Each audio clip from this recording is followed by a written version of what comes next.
मणिपुर में भले ही नई सरकार का गठन हो गया हो, लेकिन राज्य में शांति अब भी बरकरार नहीं हो पाई है।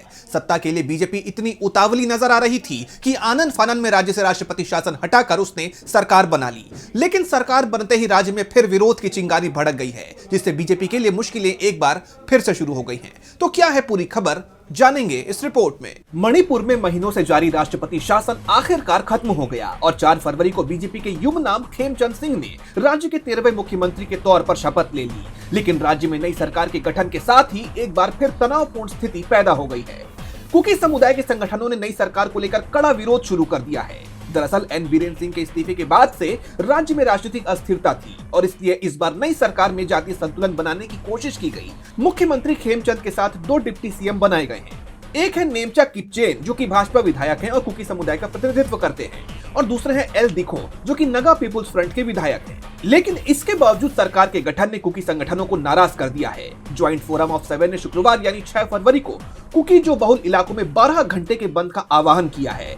संगठन की मांग है कि कुकी समुदाय के लिए एक अलग प्रशासन की व्यवस्था की जाए। दरअसल कुकी जो काउंसिल और कई उग्रवादी समूहों ने चेतावनी दी है कि अगर कोई विधायक अपनी मर्जी से सरकार में शामिल होता है तो ये उसका निजी फैसला होगा। संगठनों ने कहा है कि इस एक तरफा सरकार के गठन से पैदा होने वाले किसी भी परिणाम के लिए वो जिम्मेदार नहीं होंगे। यही वजह रही है कि शपथ ग्रहण के कुछ ही घंटों बाद कांग पोकपी और लिमाखोंग जैसे इलाकों में प्रदर्शनकारी सड़कों पर उतर आए। प्रदर्शनकारियों ने टायर जलाकर और बांस लगाकर रास्तों को बंद कर दिया। खास तौर पर नेमचा किपचेन के डिप्टी सीएम बनने पर नाराजगी जताई जा रही है। जैसा कि आप जानते हैं कि मणिपुर में 3 मई 2023 से जातीय संघर्ष जारी है। मैतेई समुदाय की एसटी दर्जे की मांग और कुकी समुदायों के आदिवासी एकजुटता मार्च ने इस हिंसा को जन्म दिया था।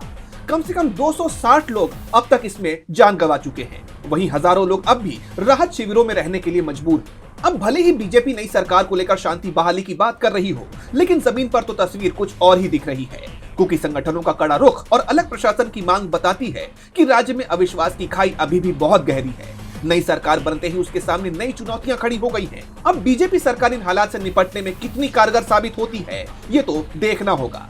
डीबी लाइव की रिपोर्ट।